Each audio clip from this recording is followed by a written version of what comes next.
Praise the lord. July 20, 2024 Jesus Christ church వారి అనుదిన వాగ్దాన పరిచర్య.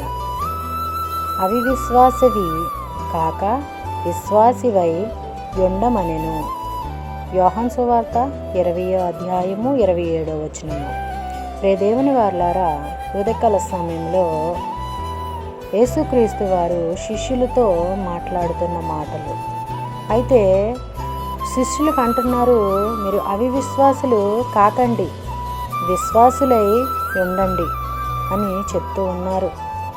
అయితే ఆనాడు చూసి వాళ్ళు విశ్వాసంగా ఉండలేకపోతున్నారు. దేవుడు చేసిన అద్భుత కార్యములు, ఆశ్చర్య కార్యములు, గొప్ప కార్యములు చూసి కూడా విశ్వాసం ఉంచలేకపోతున్నారు. ఇప్పుడైతే మనము చూడక విశ్వాసముతో ఆయన్ని నమ్ముతున్నాం. అందుకే అంటున్నారు, చూసి నమ్మిన కంటే చూడక నమ్మిన వారే ధన్యులని దేవుడు సెలవిస్తూ ఉన్నారు. అలాగే వాగ్దానము ప్రతి ఒక్కరిలో నెరవేరాలని కోరుకుంటున్న వారు పాస్టర్ శైలేష్ గారు. అందరికీ praise the lord. God bless you. Amen.